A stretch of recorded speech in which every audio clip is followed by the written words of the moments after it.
¿Qué dices, Josh?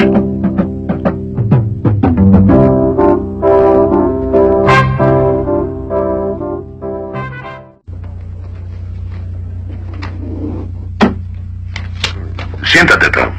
Gracias, doctor. Y perdón por el retraso, es que una muchacha... No importa. Yo también acabo de llegar hace un momento. Déjame ver.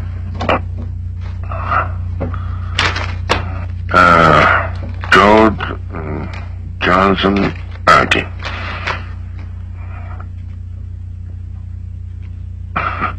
¿Cómo vas? Bien, creo. Espero. ¿Cómo me fue? Normalmente una D significa desastroso, pero en este caso es deprimente. No debí pasarte. Vaya.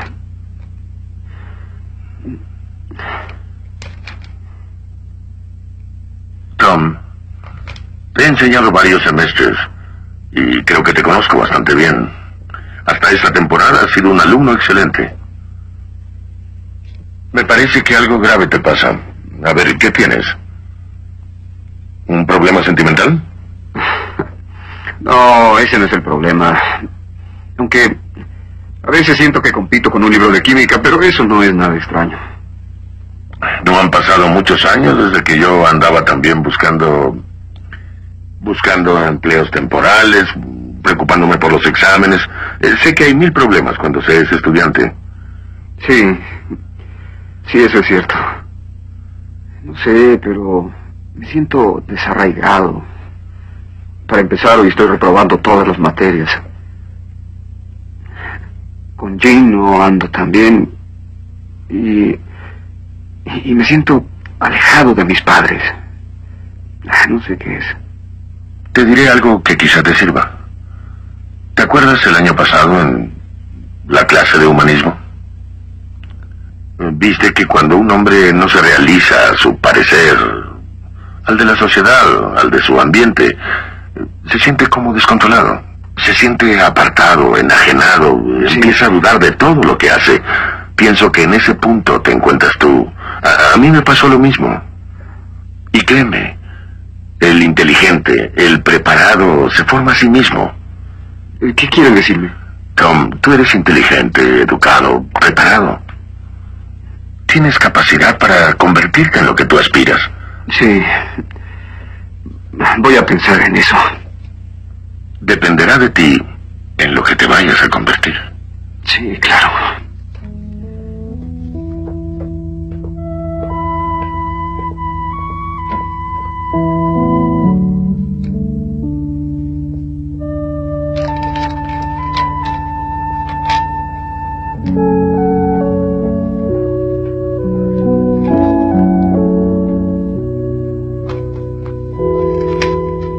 ¿Quién soy? Mira, no estoy de humor para esas cosas. No, dime quién soy. Bueno, eres Simón Bolívar. No, adivina otra vez. Juana de Arco. Tramposo, estabas viendo. No, te juro que no. Oye, ¿y cómo te fue con la prueba más importante del mundo? Por favor, créeme, sí era importante. Me fue bien. ¿Y tú cómo estás? Indeciso. No sé si irme de excursión al Polo Sur o darle la vuelta al mundo en una balsa. ¿Tan mal te fue? Peor. Oye, ¿quieres hacerme un favor? Claro. Acompáñame a la playa esta tarde. Me encantaría. Estupendo. Pero... Comprende. Tengo una junta importante con mi asesor esta tarde y es urgente. Sí, claro, todo es más urgente que yo. Tom, no comiences con eso. Quizá para mañana tenga una estupenda noticia. ¿Cómo qué? Como... Calma, mañana te lo diré.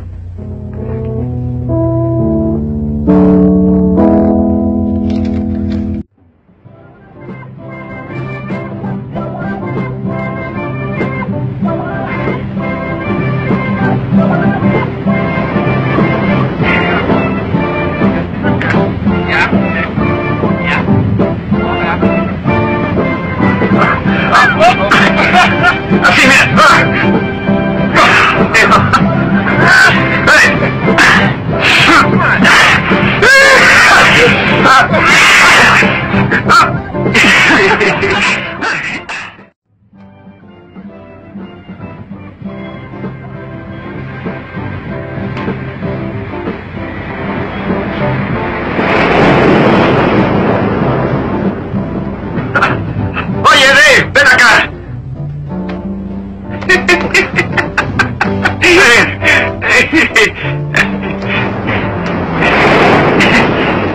¿Tú hacías esto cuando eras niño?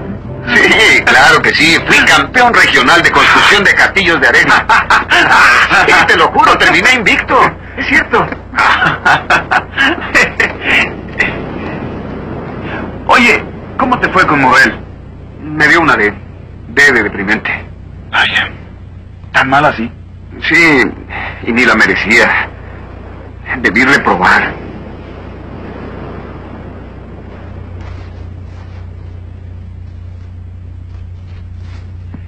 ¿Sabes una cosa? Antes no me iba tan mal. La verdad es que antes hacía todo mejor que ahora. Pero eso acabó. ¿Acabó? Explícame eso. Pues en la secundaria, ¿sabes? Obtenía buenas notas y también distinción deportiva. Y me entendía con mis padres.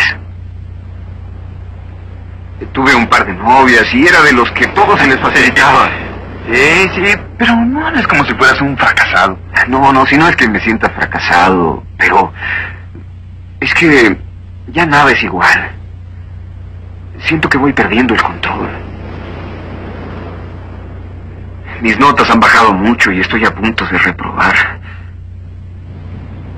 ¿Cómo vas con G?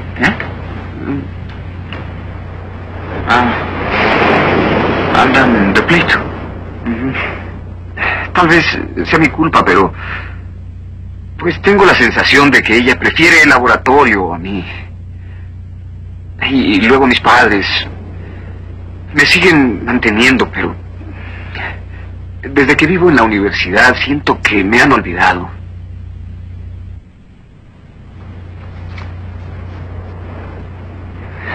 Siento que lo único que vale en mi vida es lo que pasó hace 2, 3, 4 años. Porque ahora nada me sale bien. Ya sé. Sí, yo también pasé por eso.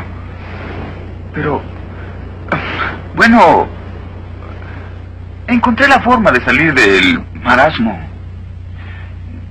Era como andar a la deriva, sin rumbo fijo.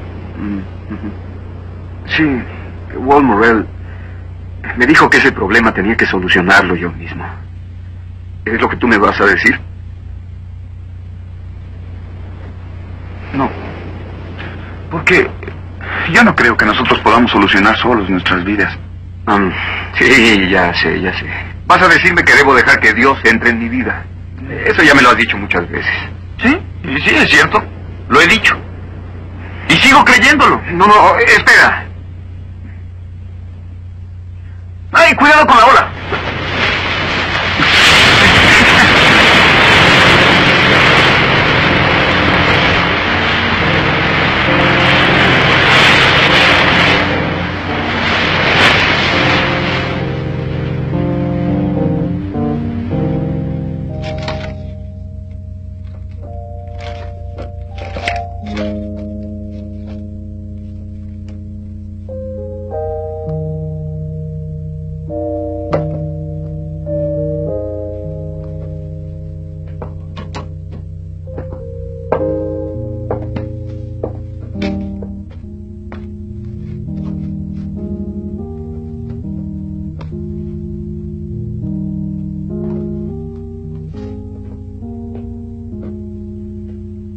Oye, viejo, ¿por qué no te vas ya a acostar?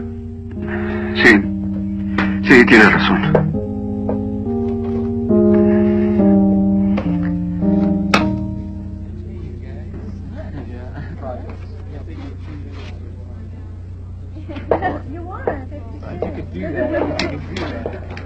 Muy buenas noches, Tom. Y bien, como saben, por lo general no admito conferencistas de fuera. Sin embargo, debido a la presión popular, invité al señor Josh McDowell a que hable esta mañana. Algunos han visto los carteles sobre sus diferentes conferencias. El señor McDowell es licenciado en Economía, Idiomas y Teología, Ha dado conferencias en más de 500 universidades. Es autor de 2 libros muy populares. Muchos libros. Aquí está el señor McDowell. Cátenlo con cuidado. Es nuestro huésped.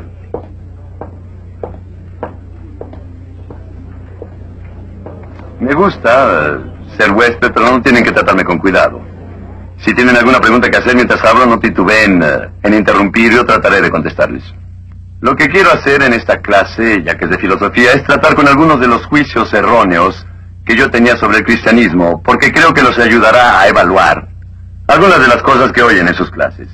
Uno de los primeros juicios equivocados que me había hecho era este. Yo creía que la fe cristiana era una fe ignorante. Pero después de hacer investigaciones vi que básicamente era una fe inteligente. Jamás a un individuo se le pide que cometa suicidio intelectual al tomar una decisión por Jesucristo. Otro concepto erróneo que tenía era en el área de la historia.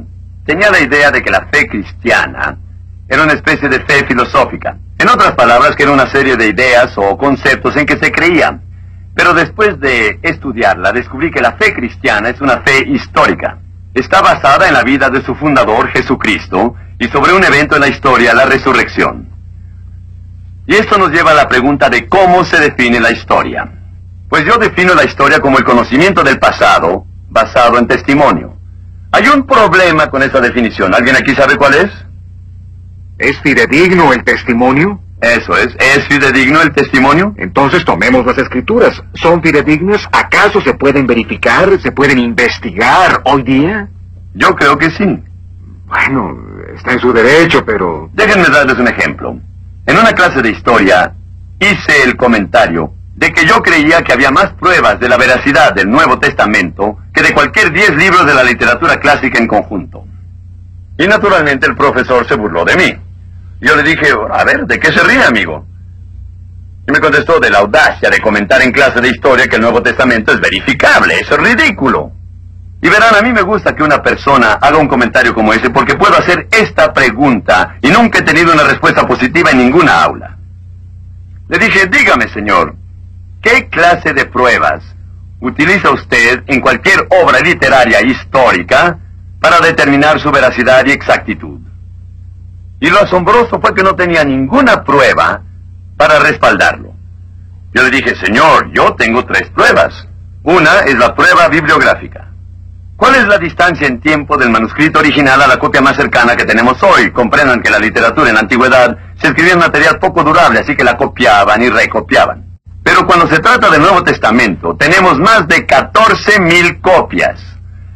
Creo que las pruebas de que el Nuevo Testamento es digno de confianza son tanto más sólidas que las de cualquier obra literaria de la antigüedad.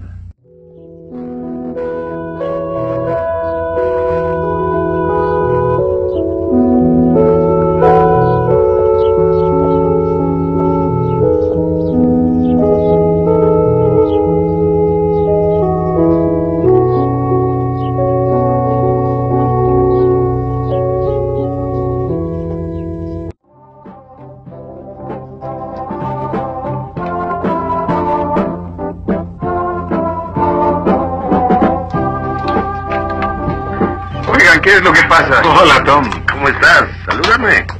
Bien. Estábamos hablando de la conferencia de McDowell ayer. Le decía que aunque en base a la lógica estoy en desacuerdo, no quiero decir de ningún modo que no crea en Jesús, porque sí creo en Él. A mi propio modo tengo fe. Creo que Jesús vivió y que fue un hombre bueno. Y que dijo cosas bastante profundas. Sí, pero McDowell no va a aceptar su actitud. Su tesis es que Jesús aseguró que era y es el Hijo de Dios. Las alternativas son que o Jesús era lo que decía que era, o era un mentiroso o un loco. ¿No es esa otra de las trampas de McDowell? Tom, a veces me pregunto si me escuchas. Te diré algo. Si la lógica de McDowell te molesta, tienes que ir tras otra dosis. Ve a su conferencia esta noche y hazme un trabajo sobre las fallas de su tesis. Pero... Escucha. Si es aceptable, te aumentaré la calificación a C. De acuerdo. Hace varios años decidí rebatir el cristianismo. Uno de mis héroes era el doctor Simon Greenleaf, Era el famoso real profesor de leyes en Harvard. Fue él quien hizo famosa la escuela de leyes de Harvard. Era un hombre muy escéptico y callaba a los cristianos en su clase. Un día lo retaron a que tomara las leyes de la evidencia legal y las aplicara a la resurrección. Era un buen reto, y tras mucho convencimiento aceptó. En el proceso se volvió cristiano, y llegó a la conclusión de que la resurrección de Jesucristo es uno de los hechos mejor fundamentados según las leyes de la evidencia legal administradas por las Cortes de Justicia. Quisiera compartir con ustedes algunas de las cosas que yo encontré cuando decidí rebatir el cristianismo. Vamos a ver algunas de las cosas que tuvieron lugar durante la primera Pascua. Primero, era una tumba de roca sólida, una tumba nueva labrada en la roca, con una entrada de 1,20 m, 1,5 m. Segundo, la mortaja, que pesaba más de 45 kilos. Sabrán que el cuerpo de Cristo fue preparado según las costumbres de amortajar a los judíos. Tercero, una enorme roca se colocó en la entrada de la tumba. Varios profesores me escribieron después de oír mi conferencia. Habían ido a Israel, eran ingenieros y calcularon el tamaño necesario de la piedra. Y dijeron que tenía que pesar entre 1,5 y 2 toneladas para cubrir una puerta de más o menos 1,5 m. La siguiente precaución, una unidad de guardas romanos o custodios fue colocada en la entrada de la tumba. Ahora, una unidad de guardas consistía de 4 a 16 hombres. Cada uno estaba entrenado para proteger 2 metros cuadrados de terreno contra todo un ejército invasor. Luego colocaron un sello sobre la piedra. Este sello representaba el poder y la autoridad del Imperio Romano. Ahora veamos la situación después de la resurrección. Primero, el sello estaba roto. Ahora, cuando se rompía ese sello, la FBI, la CIA y todo el Imperio Romano se dedicaba a buscar al culpable. Y cuando lo encontraban, automáticamente lo crucificaban boca abajo, proporcionándole una muerte espantosa. Segundo, la piedra estaba rodada cuesta arriba y separada de todo el sepulcro, no solo de la entrada. Luego, lo de la unidad de guardas. Si uno de esos hombres se dormía o fallaba en cualquier forma, no era el único al que mataban. Tenían que morir los 16 por el error de un solo hombre. Luego hay este otro problema. La tumba no estaba vacía. Pedro y Juan entraron a la tumba. Dice que Juan se asomó, vio donde el cuerpo de Cristo había estado, y allí estaba la mortaja, la venda de la cabeza en su lugar, la del cuerpo también, un poco aplanada, pero vacía.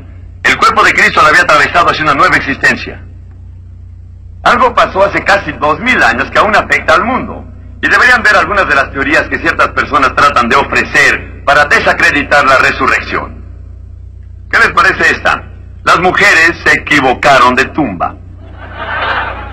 No, en serio, aunque era una necrópolis privada, vieron el cuerpo de Cristo, prepararon todo y se equivocaron de tumba. Pero entonces tenemos que decir que los hombres se equivocaron de tumba. Y los judíos se equivocaron de tumba. Y los romanos se equivocaron de tumba. Se necesita mucha fe para creer eso. Más de la que yo tengo.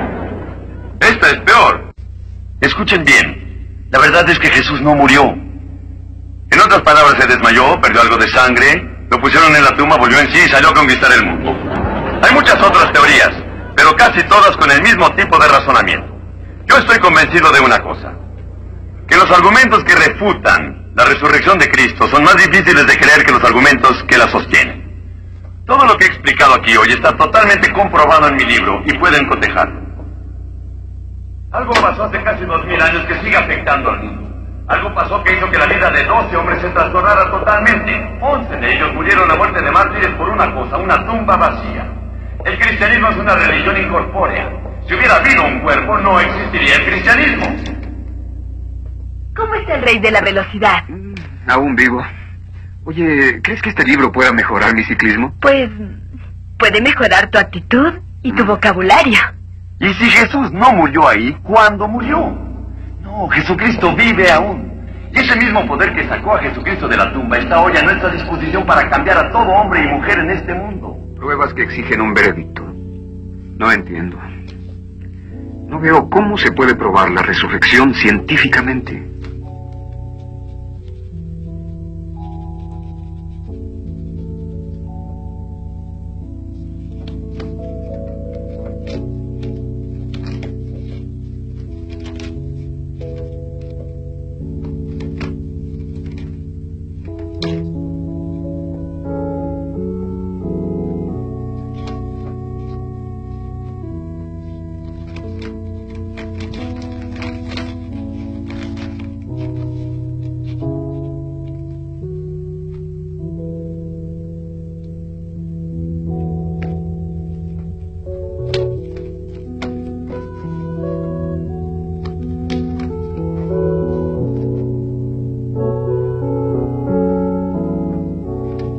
Disculpe.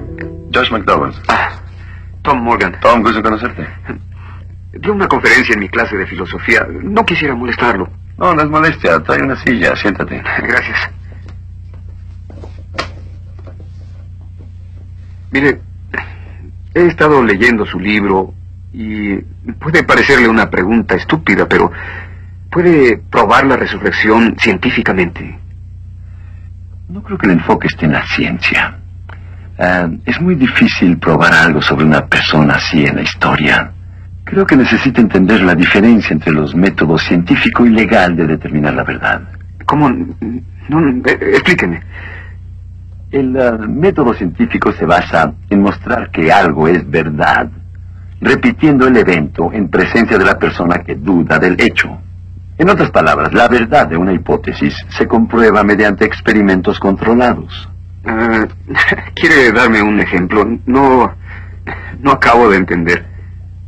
Supón que yo digo, el jamón flota, y tú dices, yo no lo creo. Te llevo a la cocina, en una situación controlada, ponemos 10 centímetros de agua en una olla a 28 grados, y comienzo a repetir el evento, plunk, plunk, plunk, y después de 100 veces, llegamos a la conclusión de que el jabón flota.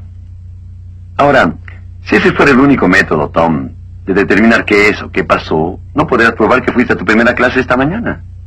No podrías ni probar que fuiste a la clase donde di la conferencia, porque no se puede repetir en una situación controlada.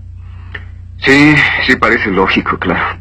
Existe el otro método, que se llama método legal. El método legal se basa en testimonios. En otras palabras, se llega a un veredicto basándose en la eficacia de la evidencia. Son necesarias 3 cosas. Ellas son testimonio oral, testimonio escrito y pruebas materiales, tales como una pistola, un cuchillo, un libro de texto, etc. Usando ese método, podrías probar que estuviste en la primera clase esta mañana. El profesor te recuerda, tus amigos darían testimonio, tienes tus apuntes en tu propio puño y letra. Ahora, el método científico no es apropiado para contestar o refutar preguntas como ¿George Washington existió? ¿Martin Luther King fue el líder de derechos civiles? ¿John F. Kennedy fue asesinado? ¿Quién fue Jesús de Nazaret? ¿Resucitó Jesús? Estos eventos no pueden repetirse en una situación controlada. Así que la pregunta, ¿es la resurrección científica o puede probarse científicamente? No puede hacerse. Tienes que aplicar el método legal, que está basado en testimonio. Bueno, ¿y estos hombres que dieron su testimonio no pudieron equivocarse? No lo creo. Escucha, eran 12 hombres, Tom. Y 11 murieron una muerte de mártires por una cosa. Una tumba vacía y las apariciones de un hombre llamado Jesús de Nazaret. Ahora, hay quienes me han dicho, mire, muchas personas han muerto por una mentira. Sí, pero creyeron que era la verdad. Si la resurrección fue una mentira, estos 11 hombres lo sabían y lo escribieron como testigos oculares. Y con excepción de 40 días antes de la ascensión, vivieron, caminaron y comieron con Jesús. Así que si la resurrección fue mentira, estos 11 hombres lo sabían. Entonces hay que decir que no solo murieron por una mentira, sino que sabían que era mentira. Y te reto a que encuentres a 11 hombres en la historia que hayan muerto por una mentira a sabiendas de que era mentira. Ellos firmaron su testimonio con sangre, pasaron la prueba de la muerte para probar su veracidad. En realidad prefiero creer su testimonio que el de mucha gente que conozco, que no quiere ni cruzar la calle por sus creencias, mucho menos morir por ellas. Oye, ¿entendiste lo que te dije? Pues, más o menos. Esta noche daré otra conferencia. ¿Por qué no vas a escucharla? Y después, si tienes preguntas o algo, ve a verme, con gusto las contestaré. Gracias. Hasta luego y gusto en conocerte. Ya sé que tomé su clase de lógica y traté de recordar los principios cuando oía a McDowell hablar, pero no puedo encontrar fallas en su planteamiento. Tom, estás confundiendo esto con lo que en el fondo te preocupa. O tal vez has perdido el sentido de proporción. Tal vez sea porque vas en contra de ti mismo. Tom, no te juzgues duramente. Eres inteligente y capaz. Oye, Tom, escucha esto. Yo también caí en la trampa de McDowell. Pero cuando te pones a pensar en que está hablando de algo que pasó o no pasó hace 2000 años, ves que no vale la pena preocuparse. ¿Qué importa si Jesús volvió de entre los muertos? ¿En qué puede afectarnos? Tom, hazte un favor a ti mismo. El semestre ya terminó. No tienes que estudiar para el lunes. Descansa el fin de semana. Ve a la playa. Lleva a Jean al zoológico. Trata de alejarte de la presión. Y te daré una A por ir a la conferencia de McDowell. ¡Estupendo! Hablando de Jean, ahí viene en persona. Uy. Hola, Jean. ¿Buscas Hola. a Tomás el Pensador? Sí. Jeff, te invito a otra taza de café. No, gracias, doctor. Ya tomé mucho. No has tomado mucho. ¿Eh? Tiene razón, doctor. Me muero por otra taza. ¿Qué tal? Hola. ¿Cómo estás? Con muchas cosas bailándome en la cabeza. Yo también. ¿Vamos a algún lado a charlar, Tom? Claro.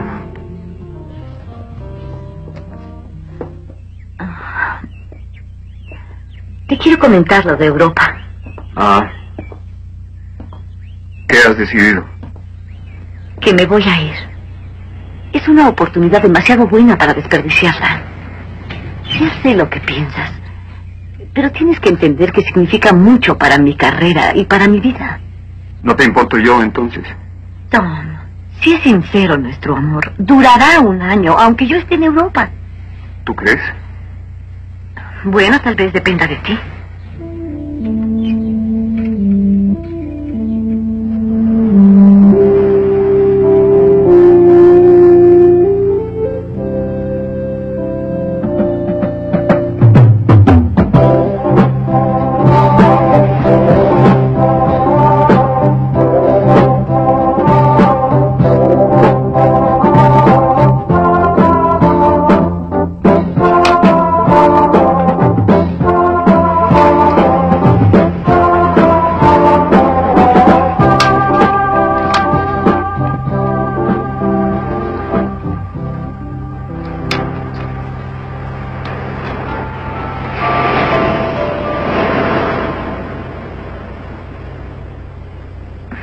¿Estás listo para hablar de ello? ¿Hablar de qué? De lo que sea que te está inquietando. No sé. Todo me está saliendo mal. Jean quiere irse a Europa. Walt Morrell me anima, pero... ¿Qué? No me siento bien. No sé. Dave, te juro que ya no sé ni qué hacer. Sí, ya sé, te entiendo. Sé cómo nos puede deprimir una situación así. Sí, pero tú no tienes ese tipo de problema.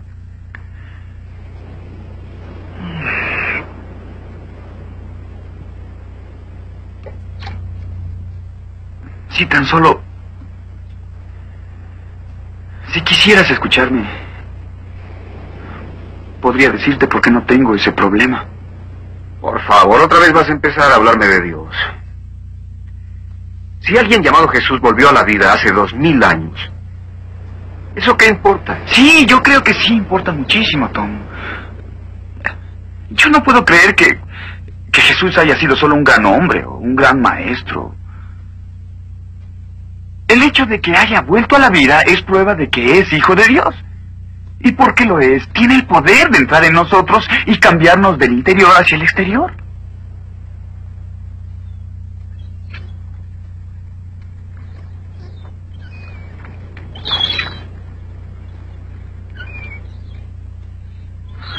Mira, sabes, yo no siempre fui cristiano. Hubo una época en que me sentí igual que tú. Y Tom, alguien me presentó a Cristo como una persona real. Descubrí que puedo tener una íntima y significativa relación con esa persona. No me malentiendas. No estoy diciendo que todos mis problemas inmediatamente volaron por la ventana, no. Pero sí hubo cambios, grandes cambios dentro de mí. Me dieron la capacidad de afrontar esos problemas.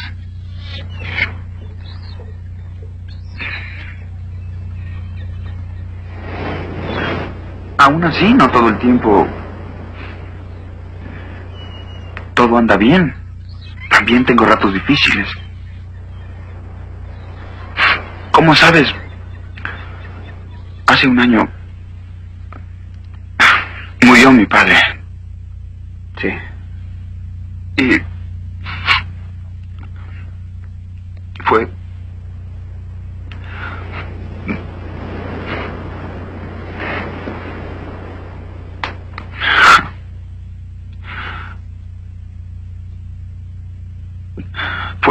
algo muy difícil de aceptar.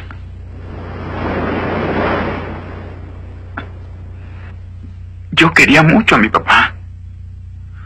Éramos muy unidos.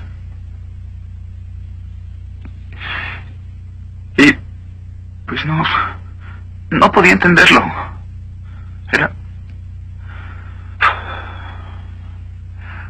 Quería retar a Dios sobre la misma muerte. Pero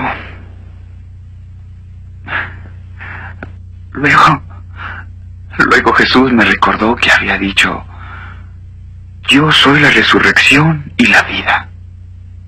Aquel que cree en mí jamás morirá. Tom, debido a la resurrección, yo sé que mi papá y yo nos volveremos a encontrar. Y no sabes cómo se lo agradezco a Dios.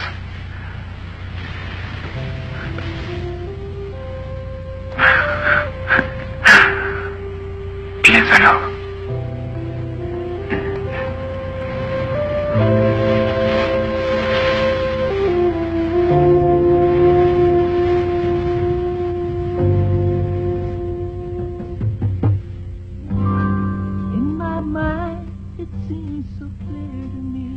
En mi mente me parece tan claro, y sin embargo, no puedo imaginar cómo puede ser.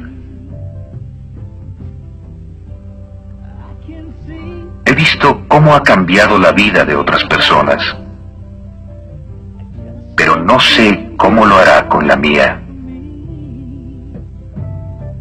Creo que lo sabré si finalmente encuentro la manera de dejarme ir. Creo que lo sabré si puedo llegar a ofrecerle la vida y el alma.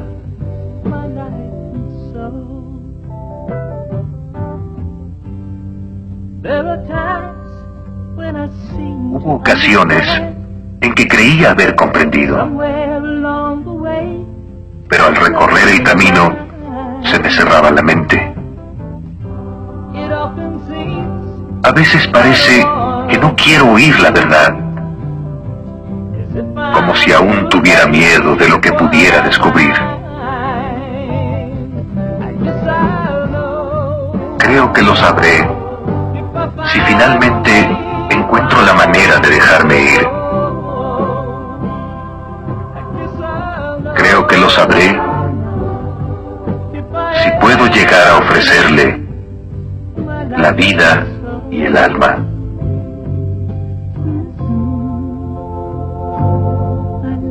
La vida y el alma. El 19 de diciembre de 1959, a las 8:30 de la noche, entregué mi vida a Cristo. Lo acepté y me volví cristiano. Dirán, ¿cómo lo saben? Pues verán, yo estuve ahí cuando pasó y cambió mi vida. Entre 6 meses, un año y medio, mi vida entera se transformó. Un aspecto de mi vida que cambió mucho es algo que me avergüenza. Estoy hablando del odio. Había mucho odio en mi vida, pero probablemente había una persona en el mundo a quien odiaba más que a nadie. Y ese era mi padre. Era un alcohólico perdido y yo aborrecía todo lo que él representaba.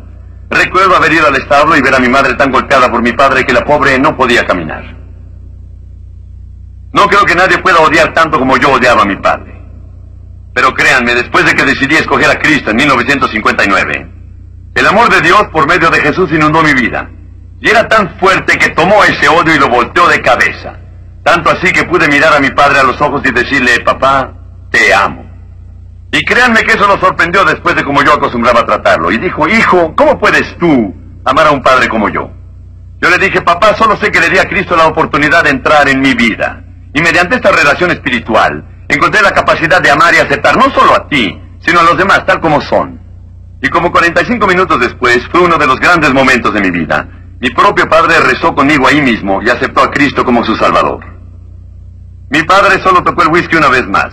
Se lo acercó a la boca y vio que no lo necesitaba. Como 14 meses más tarde murió porque 3/4 del estómago le fueron extirpados por tantos años de beber. Pero en ese periodo de 14 meses, varias personas de mi pueblo y sitios aledaños le dedicaron su vida a Jesucristo por el cambio de vida de mi padre.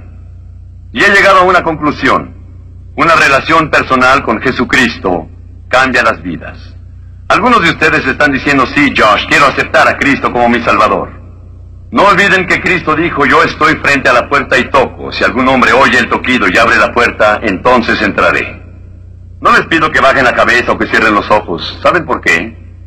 He descubierto que la clave de la oración no está en la posición del cuerpo, sino en la actitud del corazón. No se puede engañar a Dios. Esta plegaria mía quizá los ayude a ustedes. Jesús mío, gracias por morir en la cruz por mí. Perdóname y borra mis pecados. En este momento te acepto como Señor y Redentor. Cámbiame de adentro para afuera. En el nombre de Cristo, amén. Muchos de ustedes rezaron conmigo.